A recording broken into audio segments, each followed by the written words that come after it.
السلام علیکم۔ مہدی الفریڈ کوئنل کا مسلمانوں کے خلاف عالمی سازشوں سے پرت پلٹتا حقیقت کے قریب ترین ناول۔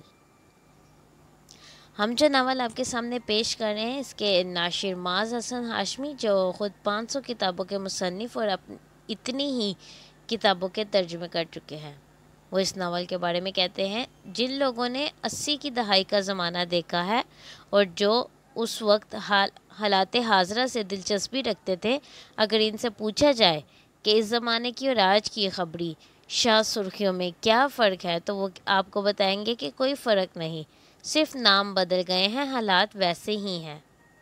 پہلے شاہ سرخیاں اخبار میں لگا کرتی تھی، اب ٹی وی، ویب اور سوشل میڈیا پر نظر آتی ہیں۔ ماحول تھوڑا جدید ہو گیا، مگر نہ تو سیاست بدلی ہے اور نہ اس کی ریشہ دوانیاں۔ یہ ناول اسی طریقہ عکس ہے جو ماضی کا حصہ ہونے کے باوجود حال کا پرتوں کو معلوم ہوتی ہے۔ اسے آج سے تقریباً 40 سال پہلے لکھا گیا تھا۔ مصنف نے ایک مفروضے کے گرد اپنی کہانی کی عمارت کھڑی کی اور اسے بڑی خوبی سے نبھایا۔ جو کچھ اس نے اپنے پردہ تصور پر دیکھا، اس کا ایک خاکہ ہمارے سامنے کچھ ایسے انداز میں پیش کیا کہ انسان تھوڑا سا غور کرے تو لرز جاتا ہے کہ کیا واقعی ایسا ممکن ہے؟ کیا کسی کے مذہبی عقیدے کو اس طرح سے اس کے خلاف استعمال کیا جا سکتا ہے؟ اس سوال کا جواب یہ ہے کہ یقیناً ایسا ممکن ہے۔ اتنے ہائی ٹیک لیول پر تو نہیں، لیکن انسانوں کے مذہبی عقیدے ہمیشہ سے ان کے خلاف ان کو دھوکہ دینے کے لیے استعمال ہوتے آئے ہیں اور ہوتے رہیں گے۔ سوال یہ نہیں کہ ایسا ہوگا یا نہیں، سوال یہ ہے کہ ہم ایسے دھوکوں اور سازشوں سے بچنے اور ان کا مقابلہ کرنے کے لیے کس حد تک تیار ہیں۔ کیا ہم میں اتنی عقل ہے کہ افواہوں اور فیک نیوز کی پھیلائی ہوئی دھند کے پار جھانک کر حقیقت کا کھوج لگا سکے؟ اگر ہاں تو ہمیں ان سازشوں اور ہتھ کنڈوں سے خوفزدہ ہونے کی کوئی ضرورت نہیں، اور اگر نہیں تو پھر یقین رکھیے کہ آپ کے قدموں تلے سے زمین نکالنے کے لیے کسی کو کچھ زیادہ تردد کرنے کی ضرورت نہیں۔ بس ایک جھوٹی خبر آپ کی دنیا زیر و زبر کرنے کے لیے کافی ہے۔ اس کی مثال ہم آئے دن دیکھتے رہتے ہیں۔ جیسا کہ پہلے ذکر ہوا کہ یہ ناول آج سے تقریباً 40 سال پہلے شائع ہوا تھا، اس لیے ممکن ہے کہ اس کے ماحول اور اس کی سائنس اور ٹیکنالوجی اور اس کے کرداروں سے آپ کو تھوڑی بہت اجنبیت کا احساس ہو، لیکن کہانی کا بہاؤ یقیناً آپ کو بور نہیں ہونے دے گا، اور اس کا غیر متوقع انجام یقیناً آپ کو بہت کچھ سوچنے پر مجبور کر دے گا۔ ہماری ہمیشہ سے یہ کوشش رہی ہے کہ غیر ملکی زبانوں کے منتخب فن پارے اپنے قارئین کے استفادے کے لیے پیش کیے جاتے رہیں۔ یہ کتاب بھی اسی کوشش کا ایک حصہ ہے۔ آپ کی حوصلہ افزائی شامل رہی تو ہم آئندہ بھی ایسی دلچسپ کتب آپ کے مطالعے کے لیے پیش کرتے رہیں گے۔ اس کتاب کی تیاری میں جن جن لوگوں کا تعاون شامل رہا، ہم تہہ دل سے ان سب کے شکر گزار ہیں۔ امید کرتے ہیں تعاون کا یہ سلسلہ یوں ہی جاری رکھیں گے۔ آپ کی آراء تجاویز ہمارے لیے بڑی اہمیت رکھتی ہیں، اس لیے ہمیں ان سے نوازتے رہیے۔ انگریزی ناول کا اردو میں ترجمہ کرنے والے عاصم اعجاز نے معاذ ہاشمی کے بعد ناول کے بارے میں لکھا: آج جب کہ ہم 21ویں صدی میں قدم رکھ چکے ہیں، دنیا ایک گلوبل ولیج کی شکل اختیار کر چکی ہے، فاصلے سمٹ کر رہ گئے ہیں، انسان چاند پر قدم رکھنے کے بعد نئی دنیایں ایجاد کر رہا ہے یا دریافت کر رہا ہے۔ 20ویں صدی کی سب سے بڑی ایجاد یقیناً کمپیوٹر ہے۔ انٹرنیٹ کی بدولت دنیا کے تمام لوگ اب اس قابل ہو گئے ہیں کہ وہ ان تمام معلومات کو اپنے مانیٹر پر دیکھ سکیں جو کسی دوسرے ملک کی خفیہ دستاویز ہیں۔ یوں انٹرنیٹ اور سیٹلائٹ کی بدولت ہم اس قابل ہو گئے ہیں کہ اپنی معلومات اور علم کو دوسرے ممالک کے لوگوں تک تیزی سے پہنچا سکے۔ اب کوئی دیوار یا حد ایسی نہیں جو ہم ایک دوسرے کے قریب آنے سے روک سکے۔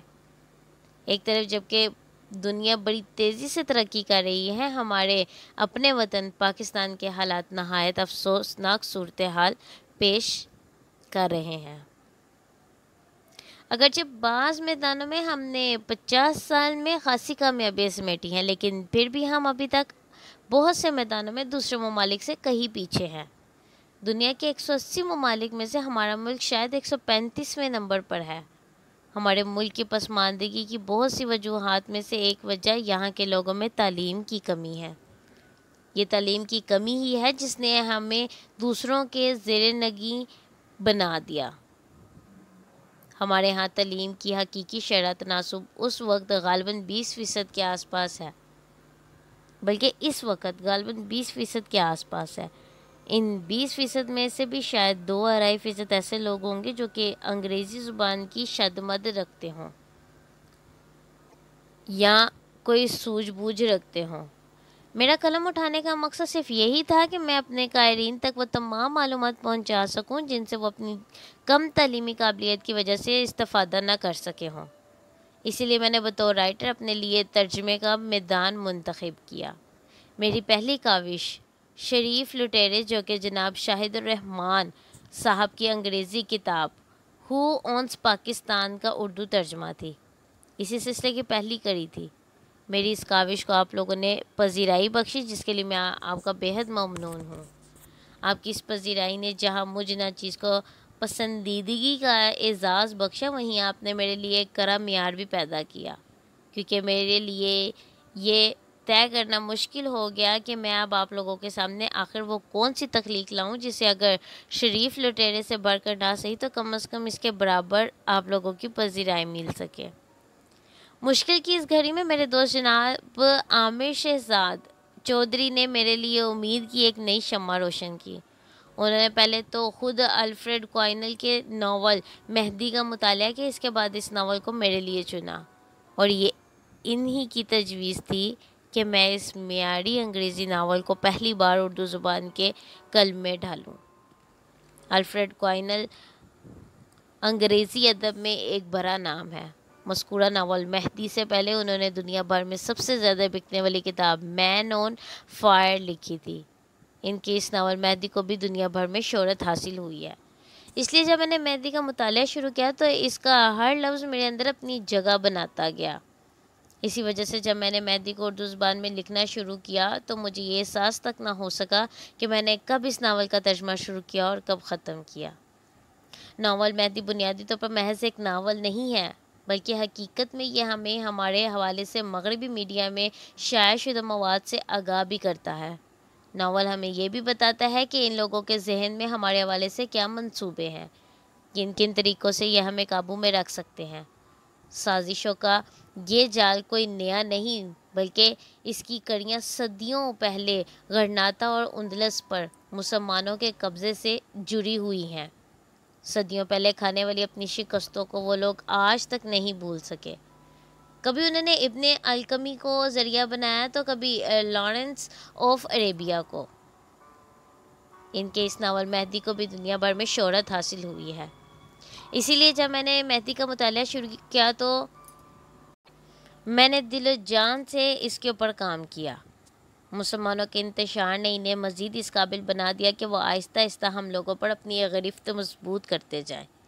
آج ہم جس حالت میں ہیں اس کی اگر ایک وجہ ان لوگوں کی سازشیں ہیں تو دوسری طرف ہماری اپنی غلطیاں بھی ہیں۔ یہ ہم لوگوں کے آپس میں نا اتفاقی ہے کہ آج ہم لوگوں کی صلح کے لیے بھی یہی لوگ آگے آتے ہیں اور ہمیں بیوقوف بناتے ہیں۔ دور کیوں جائیں؟ حالیہ برسوں میں کویت اور عراق کے درمیان ہونے والی جنگ دراصل انہی کی اس مذموم ارادے کی ایک جھلک تھی جس کے ذریعے سے یہ مسلمان ممالک کی سب سے بڑی دولت اور شارک پر قبضہ کر سکے، اور اس مقصد میں بھی وہ کامیاب بھی رہے ہیں۔ مسلمانوں کی یہ بڑی بدقسمتی رہی ہے کہ وہ دوسروں کے پھیلائے ہوئے جال میں بڑی آسانی سے پھنس جاتے ہیں۔ ہونا تو یہ چاہیے کہ ہم اپنے آپ کو اس قابل بناتے کہ ہر میدان میں ہم ان کا مقابلہ کر سکیں اور ان کو منہ توڑ جواب دیں۔ آج مسلمانوں کا جہاد صرف میدان جنگ میں لڑنے والی لڑائی تک محدود نہیں، بلکہ اس کا دائرہ ہماری زندگی کے تمام شعبوں میں پھیل چکا ہے۔ اب مسلمانوں کو صرف میدان جنگ میں لڑنے والے سپاہی نہیں چاہیے، بلکہ ہمیں ان کا مقابلہ کرنے کے لیے ایسے سائنسدانوں کی ضرورت ہے جو دشمن کے تیار کردہ اسلحے کے مقابلے کا اسلحہ تیار کر سکیں۔ ہمیں ایسے مخالف معیشت دانوں کی ضرورت ہے جو ہمیں یہ بتا سکیں کہ کس طرح ہم ان کے دھوکے اور فریب کا جال توڑ کر اپنے پاؤں پر کھڑے ہو سکتے ہیں۔ اگر ہمیں ایسے جرنیل درکار ہیں جو میدان جنگ میں داد شجاعت دے سکیں تو ہمیں ساتھ ہی ساتھ کمپیوٹر کا علم رکھنے والے ایسے نوجوانوں کی بھی ضرورت ہے جو ان کے زہریلے اور جھوٹے پروپیگنڈے کا فوری جواب دے سکیں۔ ایک اور بڑی خامی جو ہم لوگوں کے اندر موجود ہے وہ یہ کہ ہمیں کسی چیز کے مطالعہ کرنے سے محض اس لیے انکار کر دینا چاہیے کہ انہوں نے جھوٹ لکھا ہے یا غلط ہے۔ ان سطروں کو تحریر کرتے ہوئے امریکی میڈیا میں شائع ہونے والی ایک رپورٹ نظر سے گزری، جس کے مطابق حاکم بدن اگلے 30 سال میں ہمارے اس پیارے ملک کا خاتمہ ہو جائے گا۔ اگر ایک طرف تو ہم یہ کر سکتے ہیں کہ اس رپورٹ کو جھوٹا قرار دے کر اسے دفن کر دیں، یا پھر ہم حالات کو چیلنج کے طور پر قبول کریں اور اپنے ملک کو معاشی اور دفاعی لحاظ سے اس طرح مستحکم کریں کہ رپورٹ بنانے والے کو ان کے کھوکھلے پن کا احساس دلوا سکے اور ان کے منہ پر جوتا مار سکے۔ یہ تمہید اس لیے بھی ضروری تھی کہ میں نے جب مہدی ناول کا ترجمہ شروع کیا تو میرے سامنے دو راستے تھے، یا تو اسے محض جھوٹا پروپیگنڈا سمجھتے ہوئے چھوڑ دوں، یا اس کتاب کے ذریعے انہیں بے نقاب کر سکوں۔ میں نے دوسرے راستے کا انتخاب کیا، اسی لیے کیا تاکہ لوگوں کو بتا سکوں کہ وہ ہمارے حوالے سے کیا سوچتے ہیں، ہمیں مٹانے اور ہم پر قابو پانے کے لیے ان کے مذموم ارادے کیا ہیں۔ ان معنوں میں یہ لرزا دینے والا ناول بھی ہے۔ مہدی محض ایک فرضی کردار نہیں ہے۔ مسلمانوں کے حوالے سے اس کتاب کی بڑی اہمیت ہے۔ مسلمانوں کی اکثریت کا یہ عقیدہ ہے کہ جب ظلم حد سے بڑھ جاتا ہے تو اللہ تعالیٰ اپنے بندوں کی رہنمائی کے لیے کوئی نہ کوئی ڈرانے والا یا رہنما بھجواتا ہے۔ پیغمبر آخر الزمان صلی اللہ علیہ وآلہ وسلم کے بعد دنیا کی رہنمائی کے لیے امام زمانہ اور اولیاء کرام کا آنا اسی سلسلے کی کڑیاں ہیں۔ امام مہدی علیہ السلام کے آنے کے حوالے سے ہمارا یہی عقیدہ ہے کہ جب ظلم حد سے بڑھ جائے گا تو اللہ تعالیٰ اپنے پیارے رسول صلی اللہ علیہ وآلہ وسلم کی امت کو بچانے کے لیے امام مہدی علیہ السلام کو بھجوائیں گے۔ امام مہدی علیہ السلام کی آمد کے حوالے سے سنی اور شیعہ علماء کے درمیان کوئی اختلاف نہیں۔ اختلاف ہے تو بس اس بات کا ہے کہ سنی علماء کے نزدیک ابھی امام مہدی علیہ السلام کی پیدائش نہیں ہوئی، جبکہ شیعہ علماء اس بات پر یقین رکھتے ہیں کہ آپ کی ولادت ہو چکی ہے۔ اپنے زمانے کے حالات کی وجہ سے اللہ تعالیٰ نے آپ کو پردہ پوش کر دیا تھا۔ اب آپ اللہ تعالیٰ کی اجازت سے اس دنیا میں تشریف لائیں گے اور مسلمانوں کی رہنمائی کریں گے۔ ایک سوال جو اکثر میرے ذہن میں اس کتاب کے حوالے سے اٹھتا رہتا ہے وہ یہ کہ انہوں نے جناب امام مہدی علیہ السلام کی شخصیت کو سامنے رکھتے ہوئے ہی ناول کیوں لکھا؟ ان کے علاوہ بھی تو اور کئی شخصیات ایسی تھی جن پر کتابیں لکھی جا سکتی تھی، پھر مہدی کا انتخاب ہی کیوں؟ اس سوال کا ایک جواب جو میرے ذہن میں آیا وہ یہ کہ تمام بڑی طاقتیں امام مہدی کے آنے سے خائف ہیں۔ اگرچہ امریکہ اس وقت ایک سپر پاور کے طور پر موجود ہے، لیکن آج بھی وہ مسلمانوں کی حیثیت مردہ سے ڈراتا ہے، جسے انگریزوں نے سلطان ٹیپو سلطان شہید کی لاش سے خوف کھایا تھا۔ جہاں کوئی مسلم تحریک اٹھتی ہے اور مسلمان امریکہ کے خلاف جدوجہد کرنے کا اعلان کرتے ہیں اور امریکہ فوری انہیں دہشت گرد پکارتا ہے، حالانکہ جتنی دہشت گردی خود ان ممالک کے اندر ہے کسی اور ملک میں نہیں۔ آئرش تنظیم اور یہودیوں کی عالمی تنظیم انہی دہشت گردوں کی سرخیاں ہیں۔ امریکہ اور دیگر سپر پاورز کے ذہن میں یہ خدشہ موجود ہے کہ امام مہدی کے آنے سے ان کے مذموم ارادے ناکام ہو جائیں گے۔ تیل کے چشموں پر قبضہ کرنا ان کا درینہ خواب تھا، جس کی تعبیر وہ عراق اور کویت کے درمیان جنگ کروا کر کسی حد تک حاصل کر چکے ہیں۔ مہدی ناول انہی مذموم ارادوں اور سازشوں کی کہانی ہے جس کے ذریعے وہ ناخواندہ مسلمانوں کو قابو میں رکھنا چاہتے ہیں۔ اب یہ ہمارا کام ہے کہ ہم کیسے ان مذموم سازشوں کو ناکام بناتے ہیں۔ ہمیں اپنے عقیدے کو اتنا مضبوط بنانا پڑے گا کہ ہم ان کی تیار کردہ کسی آدمی کے پیچھے نہ چل پڑیں، بلکہ کسی بھی شخص کو مہدی ماننے سے پہلے ان کی خصوصیات کو اس میں دیکھیں جن کی تفصیلات آنے والے صفحات میں مل جائیں گی۔ کیا یہ مہدی بننے کے قابل بھی ہے یا نہیں؟ کیا وہ ہماری رہنمائی بھی کر سکے گا کہ نہیں؟ کہیں وہ ایک اور عالمی نوسر باز لارنس آف عربیہ تو نہیں؟ ہمیں ان تمام سوالات کو ہمہ وقت اپنے ذہن میں رکھنا چاہیے۔ مہدی کا ترجمہ کرتے وقت میں نے اس بات کی بھرپور کوشش کی ہے کہ کوئی بھی جملہ ایسا نہ لکھوں جس سے کسی بھی عظیم ہستی کی تحقیر ہوتی ہو، کیونکہ میری لیے کتاب سے کئی زیادہ اہم چیز ان ہستیوں کا احترام ہے۔ اس کے باوجود بھی اگر کسی جگہ کوئی توہین آمیز جملہ نادانستہ طور پر رہ گیا ہو تو براہ کرم مجھے بتا دے تاکہ اس کو دوسرے ایڈیشن میں حذف کر دیا جائے اور میری اس دانستہ غلطی کو معاف کر دیا جائے، کیونکہ میری یہ بھرپور کوشش ہے کہ ہم اگر مسلمانوں کے درمیان اتحاد پیدا نہیں کر سکتے تو وجہ نزاع بھی نہ بنے۔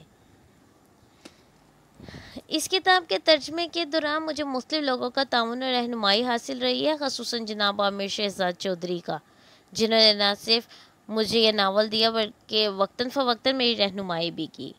میں مشکور ہوں جناب عرفان احمد خان ناول نگار کا، جو نہ صرف میرے دوست ہیں بلکہ میرے استاد بھی ہیں۔ ناول کی کرافٹ اور کردار نگاری میں یہ ان کی دلچسپی ہی تھی جس نے ناول کو اس قابل بنایا کہ عام قارئین تک پہنچ سکے۔ مجھے اپنے والد صاحب کا بھی شکریہ ادا کرنا ہے، جن کے زیر سایہ اور عطا کردہ اعتماد کے بدولت میں نے یہ ترجمہ مکمل کیا۔ حقیقت میں یہ ان کی پدرانہ شفقت ہی ہے جو مجھے اس کام کو جاری رکھنے پر مجبور کیے ہوئے ہے۔ میری تحریر کی جتنی خوبیاں ہیں وہ سب کی سب میرے والد کی عطا کی ہوئی ہیں۔ میں ممنون ہوں حسن مقبول زیدی کا، جنہوں نے اس کتاب میں لے حد بلکہ بے حد دلچسپی لی اور اس کو زیور طباعت سے آراستہ کر کے اپنے لوگوں تک پہنچایا، بلکہ آپ لوگوں تک بھی پہنچایا۔ آخر میں میری آپ سے ایک درخواست ہے کہ اس کتاب یا ناول کے حوالے سے اپنی رائے اور تنقید سے ضرور آگاہ کیجیے گا، کیونکہ جدید زمانے کا ناول بہت سی معلومات کو اکٹھا کرنے کے بعد لکھا جاتا ہے۔ اس میں ہمیشہ خامیوں کی گنجائش رہ جاتی ہے۔ آپ لوگوں کی مثبت تنقید اور حوصلہ افزائی ہی وہ واحد چیز ہے جو میرے کام کا صلہ ہے۔ اس ناول کی قسط وار آڈیو ویڈیو مہر ماہ کی زبانی ملاحظہ کیجیے۔